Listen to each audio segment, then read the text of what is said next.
Agoy, agoy, agoy.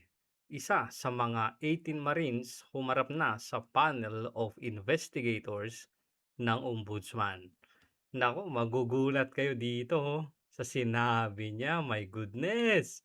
May mga ebidensya kaya to? O, pakinggan natin ha. Naman, no? So, nabigyan ng puwang ang isa sa mga 18, si Johnny Butuan, na ibahagi ang lahat ng kanyang nalalaman. At nakita rin ng mga panel of investigators na yung laman ng kanilang joint affidavit ay kwan lang yon, parang kumbaga teaser, no, para magkaroon lang ng investigation at maraming ibinahagi na mga impormasyon.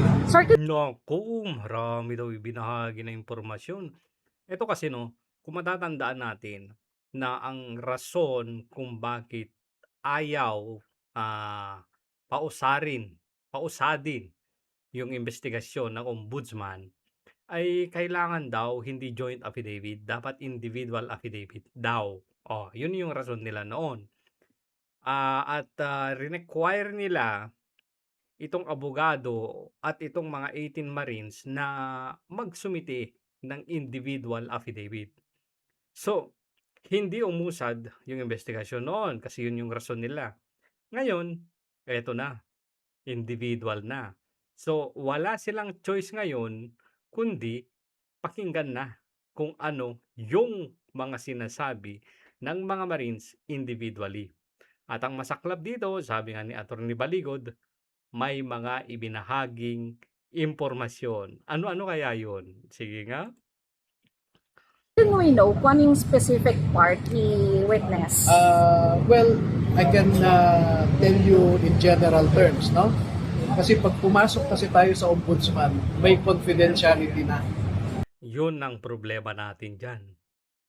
Kung yung mga information na yon ay hindi na nila pwedeng ilabas sa publiko, malalaman pa kaya ng taong bayan yung mga yon? Samantalang alam naman natin ng ombudsman ay aso ni Marcos. Alam natin yan. Huwag na tayong magmangmaangan. Kakampi ni Marcos ang ombudsman. So yun yung kinakatakot ko lang. Yan ang problema ko. May confidentiality na daw. Ibig sabihin, hindi na po pwedeng isa publiko pa. Kagaya nung nangyari sa ICC o di ba? Ay sa ICI. O, di ba? Alam ba natin kung ano ang mga naging resulta ng investigasyon nila? Naisa publiko na ba yung testimonya ni Sandro Marcos at ni Martin Romualdez? Wala. Ipit na ipit, katago-tago, 'di ba? Ayaw nang lumabas. So, eto yung kinakatakot ko. Baka mangyari din na yung mga impormasyon na ibinahagi ng mga to dahil nasa ombudsman na, hindi na rin malalaman ng taong bayan. Ibabaon na naman sa mahiwagang baul ng administrasyong ito. Tuloy. Yung proceedings. So, nagbigay ng karagdagang detalye doon sa mga nilalaman ng joint affidavit. So, halimbawa, sinabi nila nag-deliver kami ng pera sa ganito, saan nanggaling yung pera? Naku, yun na pwede pala yun, no? Kasi pwede na lang i-check ngayon. Patawag yung tao kung saan galing yung pera na yun. Di ba?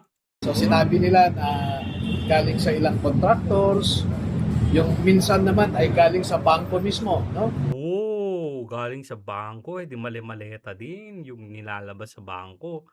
Yan ang maganda. Kasi pwede na nilang ipagsugpi na kung gusto nila yung records ng bangko. Kasi korte, pwede na. Ipapasa na yan sa ano, di ba? May official investigation na ang gobyerno. Kung gusto lang naman nila. Kasi kung talagang gusto nila na mag-imbestiga, yung mga sinasabi ng mga 18 Marines kung saan sila nagde-deliver, bakit hindi man lang pinasugpi na yung mga logbooks ng mga guards o kahit man lang yung mga CCTV para pagtugma-tugmain sana. O baka naman nakita na nila yung mga CCTV at baka itinago na naman nila. Na malakihan ang withdrawal, etc. Saang bangko yan. So sinabi yung mga detalye. So for the record po, isa po siya sa nakapag-deliver ng pera. Oo. Lahat yung 18 naman nakapag-deliver. Sir, dun sa dili may mga pinangalanan ba sa Ito siya, ito yung nagtestimonya ngayon. ano yung naging papel niya? Yes. Sabi ko nga, I cannot share with you the details now, but general, nagbanggit siya kung sino yung pinadalhan, paano nila dinala, saan nanggaling yung pera, etc. No? So, ganun po. So, personal involvement niya. Yes, oo. Sir, so mga lawmakers ba sa mga paano ba? Well, yung mga nakapangalanan sa affidavit nila, yun na yun, no? Nagbibigay lang kami ng karagdagang impormasyon para mas malinaw. No?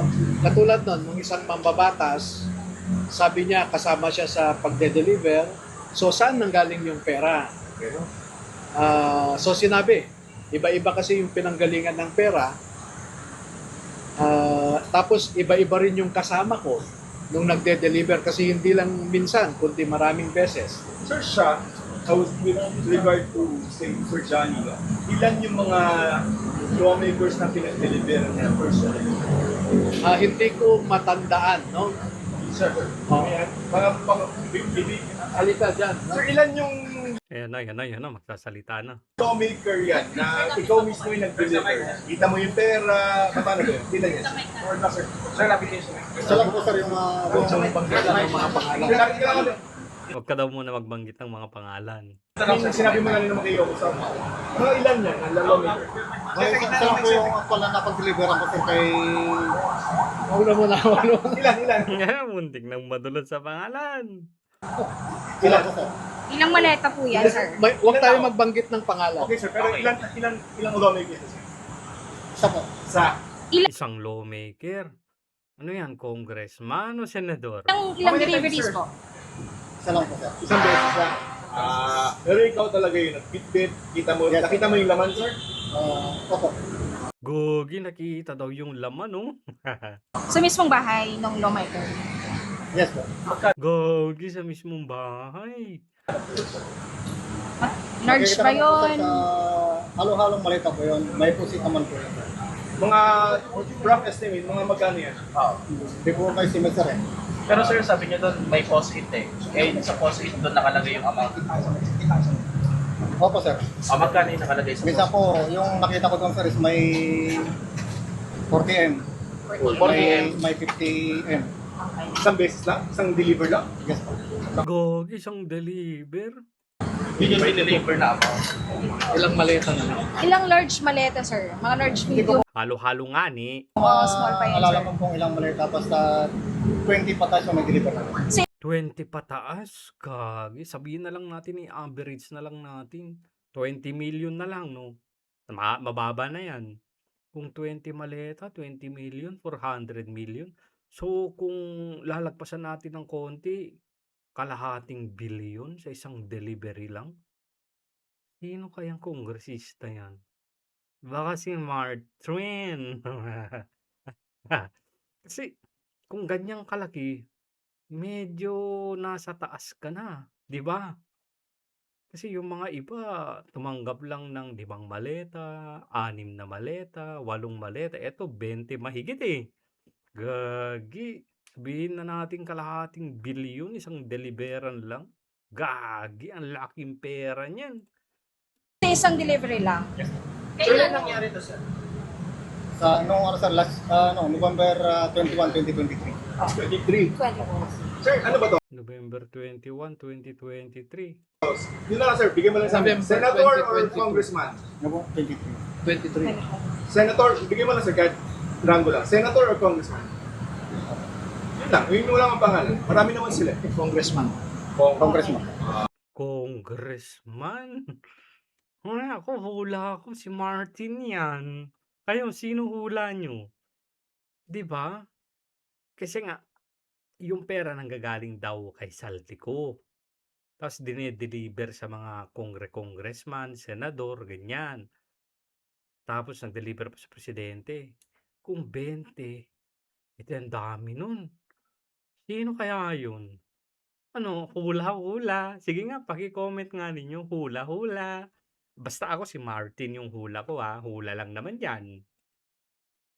Sir, speaking of congressman, 4 House members filed cyber libel and related charges against you and the 18 security personnel. Sir, how do you respond to this multiple Well, it's their right. complaints? It's their right to file complaints against us, and it is also our right to respond to those complaints. No? Alam nyo, sa totoo lang, kung totoo ang sinasabi ng mga Marines at may ebidensya sila, yung mga nag-file ng mga libel cases, patibong na yun para sa kanila. 'Di ba? Kasi may aligasyon tong mga Marines.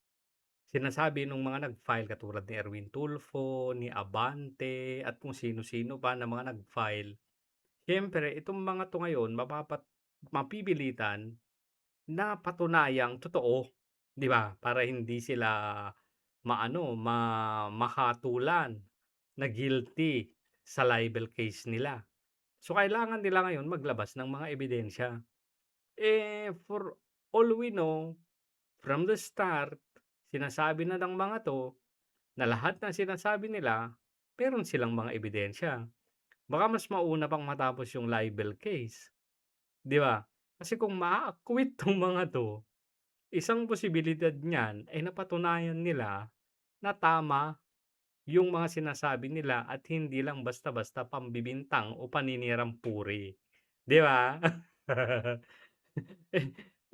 Parang, teka lang, nag-iisip ba yung mga nagkaso-kaso na yan? Kung paano kung lumabas yung mga ebidensya nga? Kasi kung isipin natin, hindi naman magsasalita 'tong mga 'to, kung walang mga ebidensya, 'di ba? Kasi tignan niyo, ang lalaking mga tao yung mga binabangga nila. Hindi naman puwedeng tsismis lang 'yan kasi kung saka-sakaling papalag yung mga yun, paano na tayo, 'di ba? Kung hindi natin masu-support itong mga sinasabi natin, na sinasabi nila na pambibintang o paninirang puri sa kanila. So, for me, handang-handa na 'tong mga 'to, 'di ba? So, anyway, maganda 'to na at least kasi parang no choice na rin yung ombudsman, Kasi yung demand nila noon na individual affidavit, eto na nga.